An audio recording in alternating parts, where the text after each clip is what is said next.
Hello, everybody. Oh my goodness, you guys, we are in for a treat. We have the fabulous Lucy Dutton with me today. All right, Lucy. Well, here's the thing. I am just so excited to do this with you because we've been in each other's worlds. I think it's been a year, actually, is when we met, right? Yeah, over in Houston. That's right. Yeah. Yeah. And I heard what you did, right? And I was even on your podcast. We've gotten to talk many times, but until you actually see someone in action, right? Because a lot of people can say stuff, but when you can physically, with your eyes, see what someone can do, that's when I think everything changes. And that's really what happens with my experience with you, because you've always been with the way that you're able to help people with performance and habits and confidence and all of the amazing things that you do. But it wasn't until you actually joined my wealth experiment program. And I'm like, oh my gosh, Lucy, what are you doing? How are you doing it? And you're like, oh, Stacey, duh. You didn't say it that mean, but you're like, performance coach. That's what I do. And I'm like, oh. So I just thought that would be fun to kind of start there. It's so funny. That's so funny because I think a lot of people, when then they read as peak performance coach, it's like, well, A, what is that? Or B, isn't that for athletes? And then they don't think any further than that. I mean, I can't mind read, but I imagine that a lot of people do that. It's like, well, what do you do? What does that actually mean? And it means that you optimize your performance because you want to be the best that you can be at the one thing that you do, and everything else around it then can fall into place, right?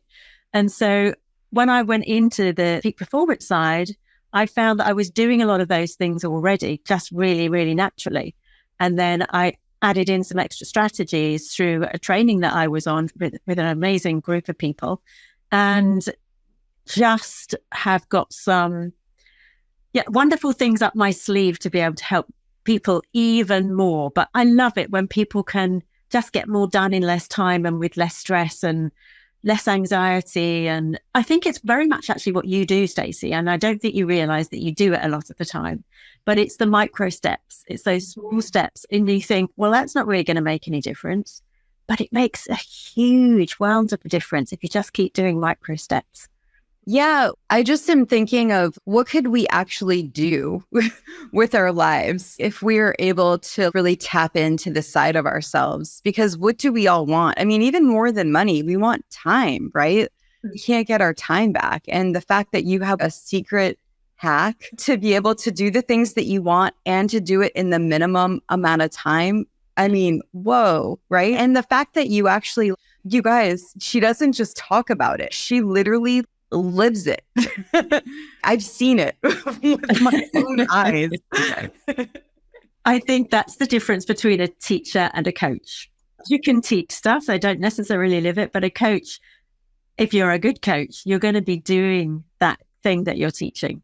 And if that's high performance, you're doing the things that you're teaching. I remember going on to a training with a group, and one of the guys there went, so do you do all of this stuff that you're telling us to do, Lucy? And I went, absolutely. Yes. It shocked me that he thought I wouldn't. Yeah. Okay. Tell us everything. So we'll talk even my program right now, because I feel like I'm going to learn from you because I want to help everyone. And watching you go through the dares has been magic. And even when you had to go out for a week for a personal thing, and that would be when most people would then stop, right? But no, you got right back in momentum and then caught up. And so I would love to know how you're doing that, because most of my challenges have only been 17 days. Now that I'm doing the wealth experiment, that's a much longer thing to sustain. And I've learned the next time I launch the program, I've got to do better, because 17 days, I'm good. People are really good at following through because that's such a short commitment that it's easy. But the longer one is a lot harder. And so I would just love to know maybe just even some tricks with that. And for those of you that aren't in a Do the Thing challenge right now, where you're not in the wealth experiment, take this for whatever you're going through, because there's going to be a lot of value. And what Lucy is literally what I'm seeing. I'm sorry, I keep going. I'm seeing this with my own eyes. Anyway, yeah. The thing to do is understand your priorities, right? Mm-hmm. So I'm very much a pen and paper girl. And so I will get my pen and paper out and I will, yes, hang on all these days. I literally was taking it out as soon as you said, understand your priorities. I'm like, oh, I got to write that down. Yeah, write this down. So if you've joined a program, so I joined your program, I paid to be in that program. I want to get the most out of that program. So now this becomes a priority for me. All right. Mm-hmm. Because why would I pay and spend the time doing something if I'm not going to go for the best result that I can get? And I think a lot of times the mindset is, oh, well, I paid for the program. Now it's going to work. Mm-hmm. No, you've paid for the program. Now you go to work. Right. So the mindset is completely different. How many times, and I'm asking the people that are listening, have you paid for something and you thought, oh, now everything's going to be okay? And you had gone into it half-hearted because you think, now I paid X £1,000 or X £100, dollars, whichever comes in, euros, everything is going to be okay. But it's not. You have to go to work. You've put the money there. You need to put the time aside. So every morning I was looking for that next deer because you would put it out at nighttime. I'm 8 hours ahead of you, so I'm asleep by that time.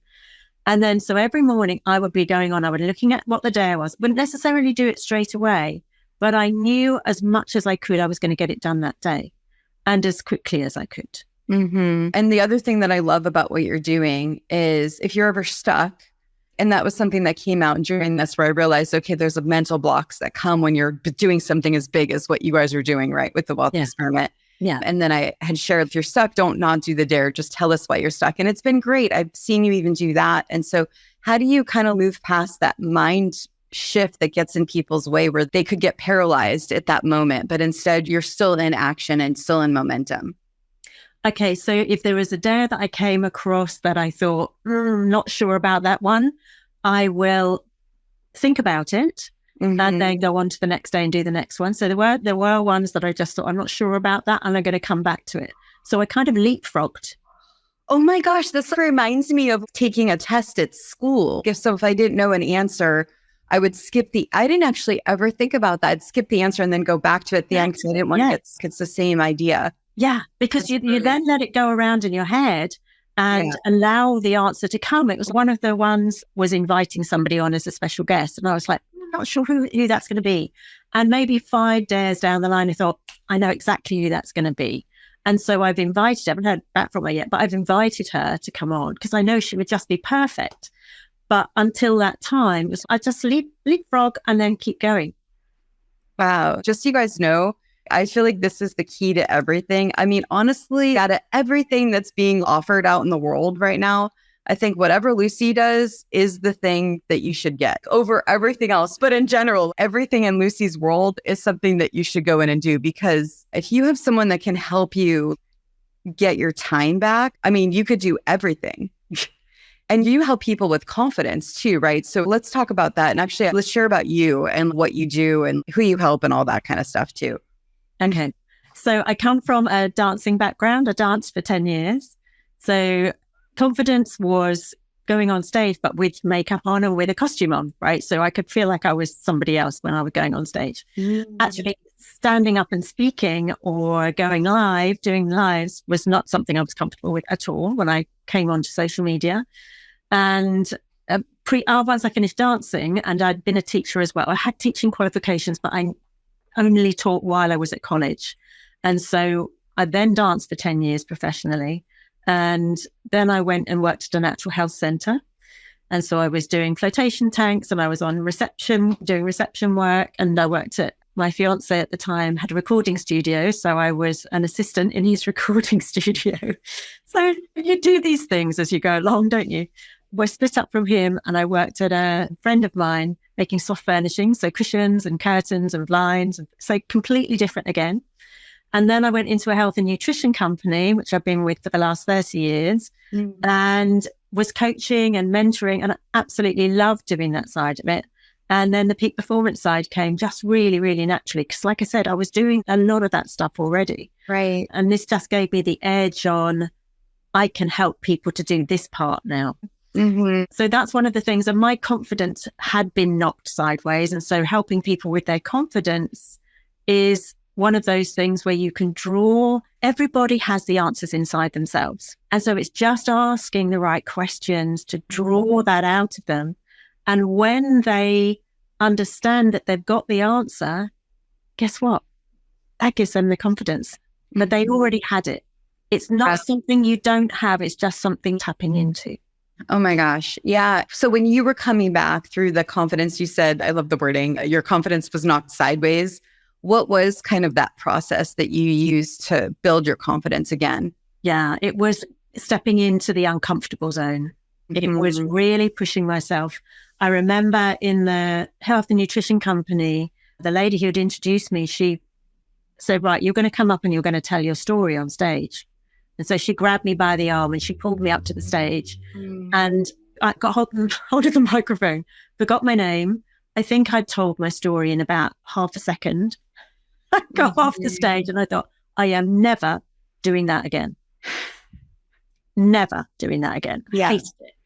And then I would do it again, of course. And I would do it again and I'd do it again. Because once you've done something, you can go, I survived. I can do that once and survive. I can do it again and survive. And actually, I can probably do it better the next time, which of course it does get better and better. And then I was actually asked to speak at one of the conferences. And again, just felt like a jellyfish when I got off stage. And I thought, oh my God, that was just awful. Everybody's going, oh, really well done. Wasn't that fantastic? And I'm like, no, it was awful. But again, I just kept on pushing myself into that uncomfortable space. And that was how I grew my confidence. And I remember, and it was something I think I spoke about with you or Anne-Marie, and it was doing questionnaires on the street. I spoke to you about that and rejection. Okay. Right. And my confidence was still on its way back up again at that stage. Yeah.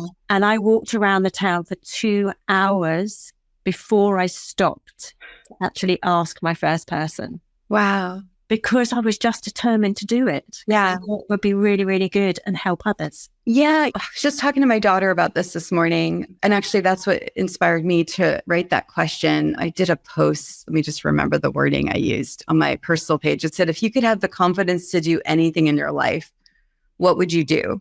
And so again, we're talking about the skill set that you learned doing the questions. It's like, what can't you do when you know that you can do anything and that you can handle rejection and that it's all kind of the same thing? A no is a no and you could just move on. And so can we talk about that? Because I feel like if we could help people understand that idea, just imagine what opens up for everyone. Now you get time, you get confidence, you get everything. Absolutely. Absolutely. And it's looking at and seeing, and I don't know if you agree with this, Stacey, it's seeing what's on the other side. Right. So if you know that there's going to be a yes, and it's all about the numbers, there's going to be a certain number of no's until you get to your yes. So with the questionnaires, it was 10 before I got to my yes. Right. That was the numbers. Now I might have had to have spoken to 30 before I got my 3. Right. But I knew it was going to be 1 in 10. But I knew what was on the other side of that. I knew I was going to get a customer or 2 or 3 or 4 within that hour. And then once I realized that, it was much easier to go out and do the same thing again the next time and then the next time. Yeah. Because I knew the result was I'm going to help people and I'm going to get money in my pocket. And that was the idea of the whole thing. Right. So it's what is on the other side of the thing that you're frightened of. So if you're frightened of getting rejection and getting no's, it was something I was talking to with Anne-Marie the other day. And I shared this story in one of the groups. Was at one of the conferences, there was a guy speaking and he said, we're going to talk about rejection. I want everybody on the front row to imagine they've got a plate of food in front of them, their favorite food, right? Favorite plate of food. And he said, and I've got a bottle of tomato sauce here. All right. So tomato ketchup. And he went along the front row and he said, would you like some tomato ketchup? No. Would you like some tomato ketchup? No. Would you like? No. Would you like? Yeah. Oh, okay. There you go. So he got about 2 yeses out of 20 people. And he said, what were they rejecting? Me or the product? It wasn't the right time for them to have the tomato sauce. Now, maybe when they had another meal, they would have said, yes, it wasn't the right timing for that person. And they weren't rejecting him. They were rejecting the product or the service or whatever you're afraid of being rejected on. They're not rejecting you. It's the wrong timing, or it's the wrong product, or it's just not right for them. And thank goodness, because it's not going to be right for everybody. Right. And when people can tap into that, I mean, then everything's possible, whether it's getting a job or going after a business or reaching new clients or getting a collaboration partner, asking someone on a podcast, dating, literally whatever you want in the world is like this right here, right? Yeah. And you have to go through the no's. And one of the things is, if you look, there are going to be 10 no's before you get your yes. There's even a book called Go for the No. I've never read it, but I'm sure that must be what it's about, is go for the no. And so when I was out, I had team members come with me questionnaire, and they'll be like, oh, I don't really want to have to do this because people are going to say no. And everybody says yes. I'm right. We're going to play a game here.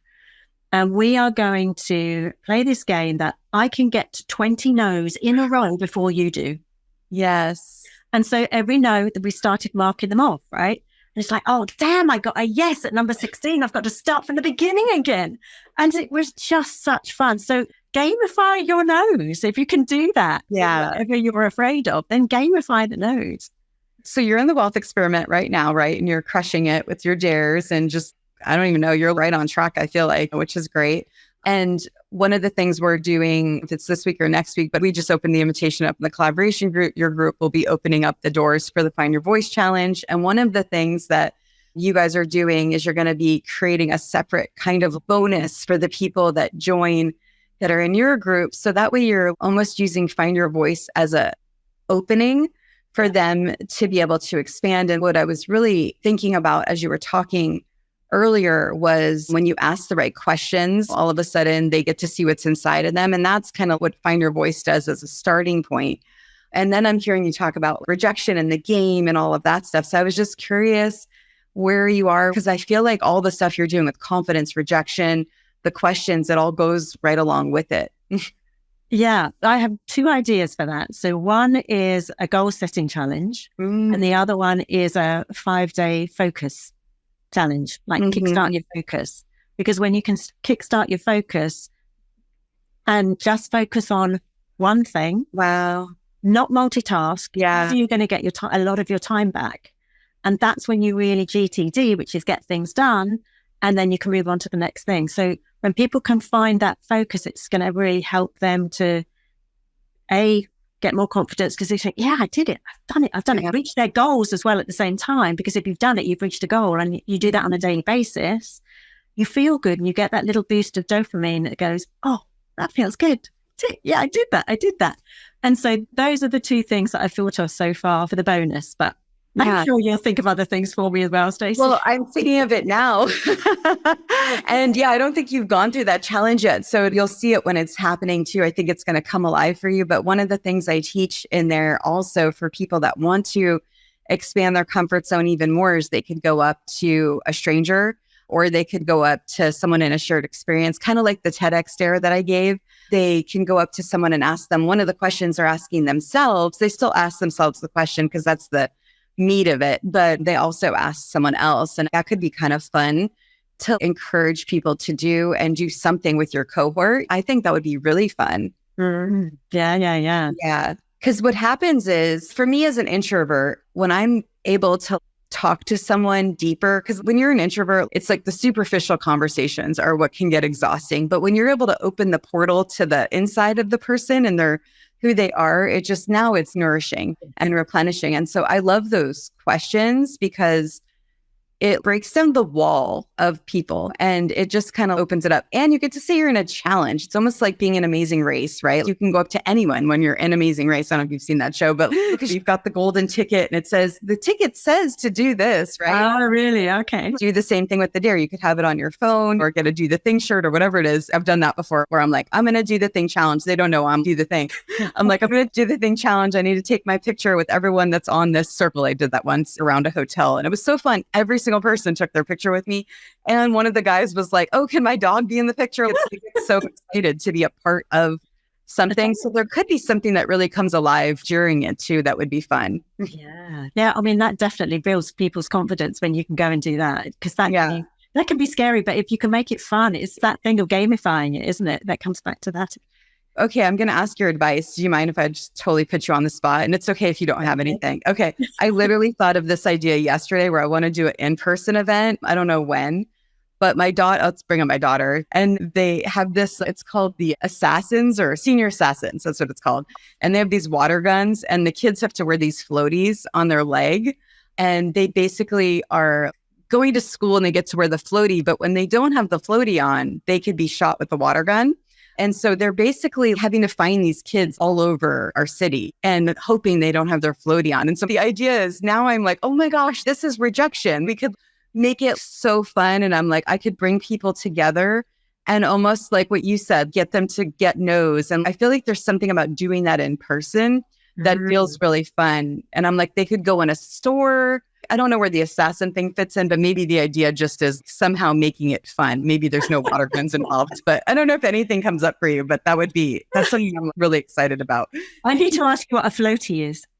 Oh, it's like when you go in the pool, you put on a floaty on your arm. So you in the water. It makes no sense. All these kids are walking around with these pool floaties, basically. It's so funny. And I guess that makes sense with the water gun. But yeah. Okay.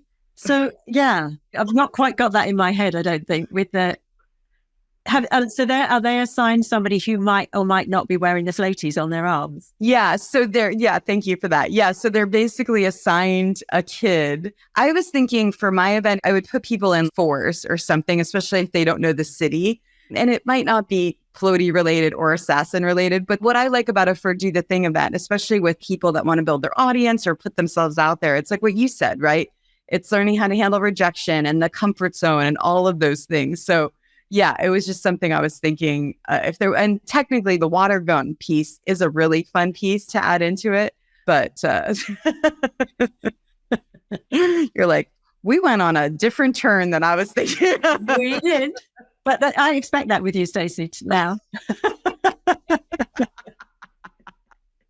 This is doing the thing. And so I love this. Thank you, Lucy, for playing. Every time I ever have an idea and I feel like I'm safe with the person where I can ask it and whatever ends up happening, at least I get to start talking about it. And this was what brings the energy alive.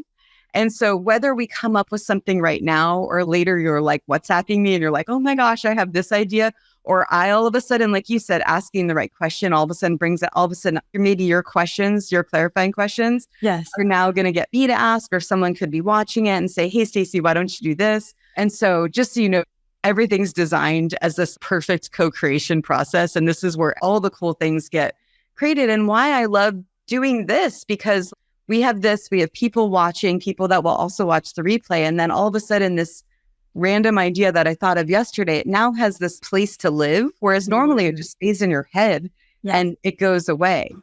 Yeah. It's so great to have that safe space where you can just speak it out. It's like, I don't know where this came from, but hey, I'm just going to let what's going on in here.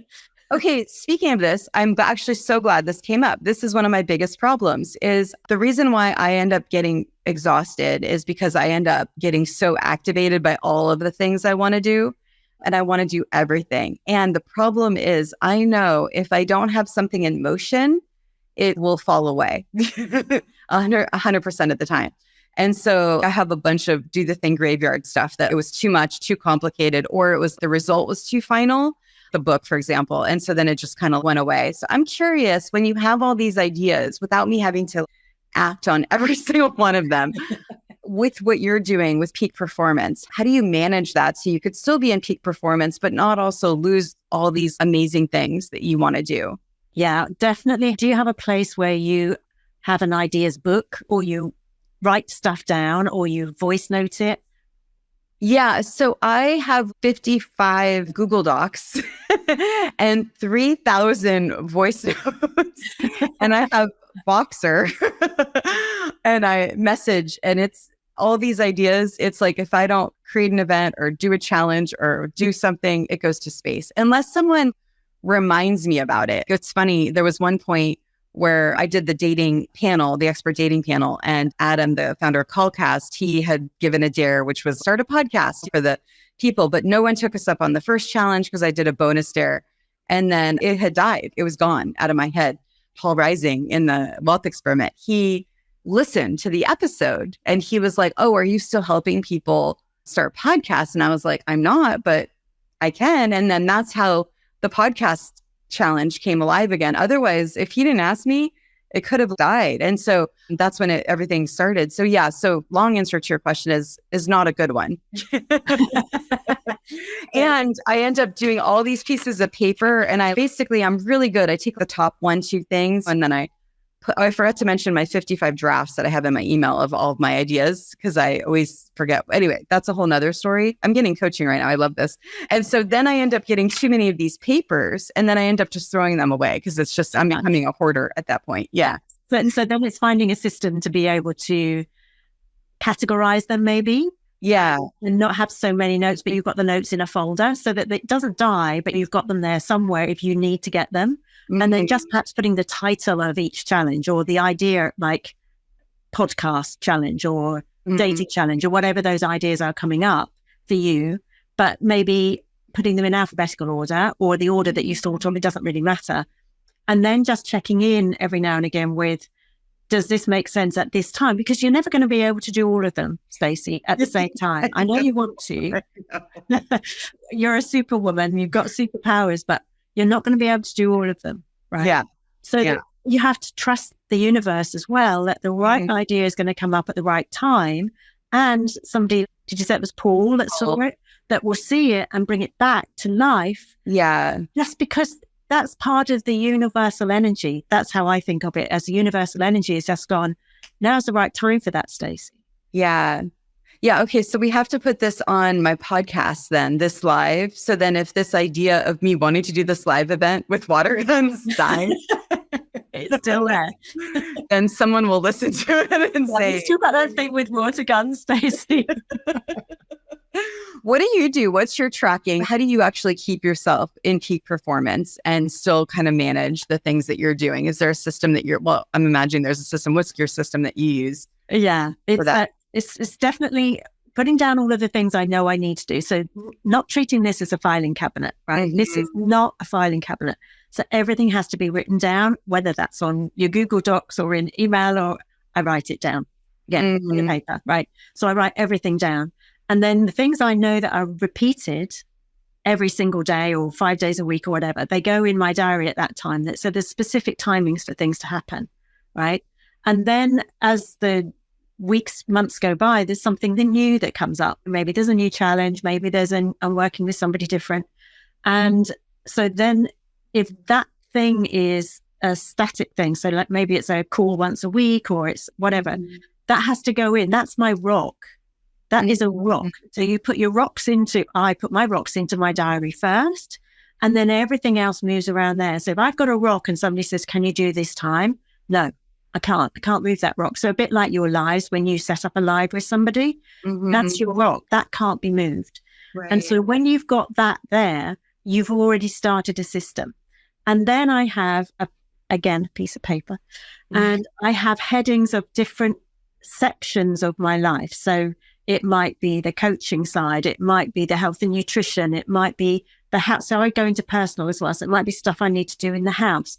And I just put the priority one thing underneath that title. Okay. So if I'm not sure, it's like, okay, I need to do something at the house today. There are 101 things I could do in my house, right? And I could do 101 things in my house.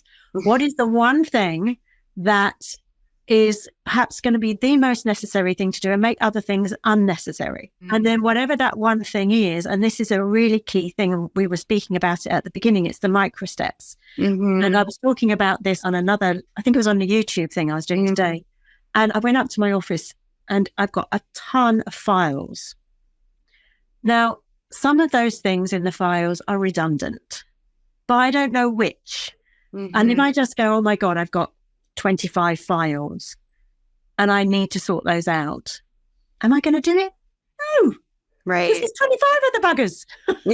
I'm not going to do 25. Yeah. But so what I did is I just took one, and it was the one with the smallest amount of paperwork in, and I looked through it and I ditched the stuff that was irrelevant, put the stuff that I might use to the back, and I basically freed up a whole file to be able to put new things in. if I do that once a day, once a week, guess what? Within 25 days or 25 weeks, I've sorted out my filing system. So it's breaking it down into the tiny steps. Okay. And yeah, now this leads us back to where we kind of started with the 5-day focus challenge, which could be a bonus for you for Find Your Voice. And I'm just thinking of how much people need that, because especially in our world where people are in this quest of learning, right? And so there's so much that they want to do with coming to these lives, listening to podcasts, watching videos, investing in programs. And a lot of times people will invest in 4 different programs because it's like, okay, this one doesn't have everything. This one needs this. But then the problem is you're doing pieces and it doesn't work because you're not following the full system, right? Mm-hmm. And so what do you think? Let's just talk about that for a minute. What do you think could help people with focus? And what do you see that looking like with a focus challenge? Yeah. So I've actually written out the 5-day focus challenge in my challenge book. So I have a specific challenge book. Of course you do. Of course you do. Of course I do. Why wouldn't I? I love I've actually created the videos, the 5 videos that would go, that are leading into having then lives in a group. So it would go into a group. Okay. And then I would once they've got the thing to focus on that day, and then they can, I'd have to go and grab my book, which is probably over there. But anyway, once they've got that thing to focus on for the day, then we'd speak about it on a live at the end of that day or the next day. So then they can bring all the stuff to you. So that's the idea with the kickstarting your focus. Mm-hmm. And it can be focusing on your health. It can be focusing on exercise. It can be focusing on, there are 5 different categories that I've pulled out. So what is the one thing you need to focus on for your health? Mm-hmm. Well, I'm rubbish at drinking water. Okay, that's all you need to focus on. Don't focus on anything else. Yeah, but I need to focus on no. One thing at a time, because otherwise you do go into overwhelm.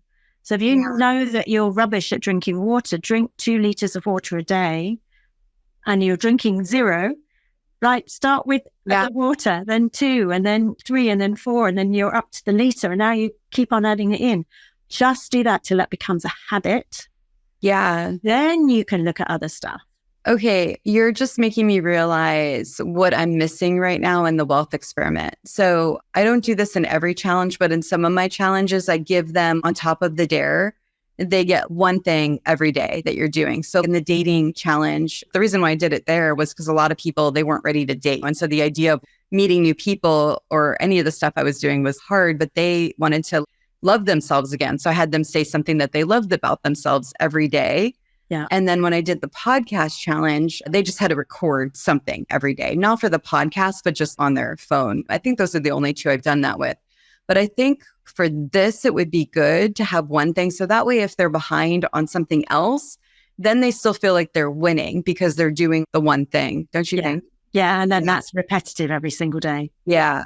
Yeah. Yeah. What do you think would be the one thing, having been through, we're kind of almost at the end of it now. What do you think would be the one thing that would be good for people to do every day? Invite a minimum of 3 people to your group a day. Oh, I like that. Yeah, that's good. That's really good.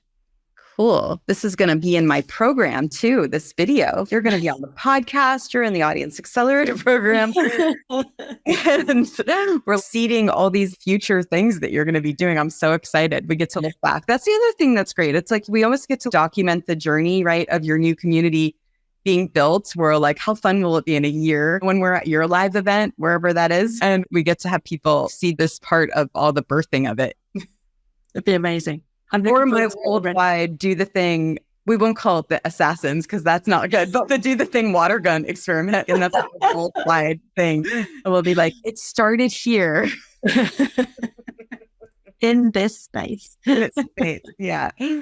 Oh my gosh, Lucy, this is so fun. I'm like, oh my gosh. Okay. So the 5-day focus challenge, I am really loving that idea because I think so many people need that because it's so easy to say, okay, this isn't working. I need this, or this isn't working. I mean, think about diets, just even diets in general. It's like, okay, I haven't lost the weight yet. So now I'm going to try this keto diet. Okay. Now I'm not losing the weight. I'm going to do this one, right? I mean, we could say that with everything. And so I feel like when you're able to just kind of, well, they're going to actually focus for 5 days, but you're going to also help them build the skill and flex the muscle to learn how to do it on their own, I imagine, too. Yeah. Oh, yeah, 100%. It's kickstarting that focus, knowing that there is more to do, but you have to keep it up. But of course, when it's a challenge, you can go back and you can rerun the challenge, right? So if you're in a group and you found it useful, it's like, I can do the same thing the next week and just keep going back over and over to remind me what I need to focus on. And if I've got the water thing sussed for the diet thing, let's say,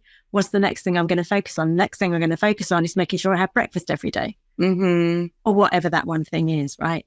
Yeah. So I think that might be a good thing as well, then, just to leave that group open so that people can go back in and redo the challenges they want to. Something that popped up for me when you were talking, and that kind of butterfly thing, oh, this isn't working, I'm going to go and do something else, I'm going to go and get another program. It's like, at one point, I was one of those people that would start a program and not finish it. And I was driving myself crazy doing that. And I was thinking, A, I'm wasting my time, and B, I'm wasting my money. So the next program I buy into, I am doing it from the start to the finish. And it's that mindset shift. So now every single program I've gone in since then, I have done it from the day one to the finish, and I put it into action. And that's the only way really you're going to get the results, because you can't give me the results for the audience accelerator, for the wealth experiment. I have to do the work. We were saying at the beginning, I don't pay the money and now it's done. Yeah. I pay the money, you're helping me through, but I have to do the work. Yeah, there's something else too with that's coming up, and I lost it. It's coming back. It's going to come back. It's going to come. Oh yeah, your community. I wanted to talk about your community. Yeah, please share what your community is, the name, what you're looking. So just so you guys know, with the Wealth Experiment, Lucy's creating an online community similar to what we have with the Collaboration Network, but based on her own shared goal that she's wanting people to achieve in there. And as you can tell, she brings an amazing wealth of knowledge and love and ideas and energy to whatever she's doing. And so, yeah, I'm excited to have you share with it. Oh, thank you. It's entrepreneurs impacting lives with purpose. Because when you're on your purpose, you have a North Star that you're aiming for, right? You've got this huge purpose in mind. And if you're an entrepreneur, you're going to want to impact more lives in a way that is going to be helping more people that you want to help, whatever that subject is, whether it's writing books, whether it's doing podcasts, whether it's you've got a product, whether you are a real estate agent, it doesn't matter. You want to impact more lives, and all coming together to help and support each other is what the group is all about as well. So, and then building confidence because we are helping each other with the areas that we need help with, right? So somebody else needs help, we can help that person because we've got that skill set, or somebody else has got that skill set, they can help me. And that's the idea of the group. So entrepreneurs impacting lives with purpose. You're right. Because in order to be able to do that, you have to have focus. You have to be able to handle rejection, right? You have to be confident. It's all these things that we talked about. And you want to be able to have more time. So then you could actually really impact in the way that you want to. So it's so perfect. I'm so excited. Is there anything I didn't ask you that you wished I asked you, or anything that you want to share that you would like to share? I do. I mean, we spoke about it again at the beginning because you came on to my podcast, which was the high performance interviews. So it's interviewing people, if anybody's interested, because I interview a whole range of different people on there that have gone high performance, that have got to that really high level in their business. And some of them are talking about, I actually interviewed one of the guys that trained me in the specific high performance bit that I hadn't got. So I trained, he came on and he went, wouldn't do this for many people, Lucy, but I'll give, because he just doesn't have the time, but I'll do it for you. And I'm like, and he's amazing. Well, I think what it is, right? When someone sees you in action, it's hard to not, because it is rarer to see that. Consistency is what I think that's the word. We might want to add that into your stuff, because that consistency is what you are able to do. And the fact that you can stop and then restart with no kind of time lapse. I'm just even thinking with me with working out, I'm in a really great routine, and then I go to Vegas and then I stop working out and I'm like, oh, dang, I've got to get back into it. But you're right on it. So anyway, yeah, I think that's what happens, and probably why you're able to get anyone that you've ever mentored with, because it's like, okay, why wouldn't I want to do everything with you? So I guess that's one of the things is, if anybody's interested in listening to those, just you want to go and give some love to Stacey, especially because I did Stacey's, must have been at the beginning of the year, middle of the year. Somewhere. Yeah, I think it has been. It feels like it's been a while. Yeah. It was so fun though. I enjoyed it. It was fun. It really was fun. So yeah, look out for Stacey on the high performance interviews. So sounds good. And how do they find your Facebook group? Oh, they can literally type that in, or they can message me on Lucy Dutton. I haven't got my name up here, but yeah, Lucy Dutton. Okay. If you're interested, you can message me and just say, I'd love to hop in. It's just for women though. So sorry, guys. Love you, but it's just for women. Yeah. Okay. Well, if a guy wanted to work with you one-on-one, would you do that? It's just the community is for women? Yeah. The groups are for women. I can do one-on-one with guys as well. Okay, perfect. Okay. Thank you for coming on and also celebrating you for your just amazing success with the Wealth Experiment. I appreciate you've helped me build the program by being able to see you in action and seeing where things are needing clarification or struggles or questions or any of that stuff. It's all been helping. So I appreciate that too. Oh, well, it's an honor to be here. Thank you so much for inviting me. It's been great fun. I've loved it. Yay. All right. And thanks you guys for joining us, and do the thing. Don't wait for opportunity. Create it.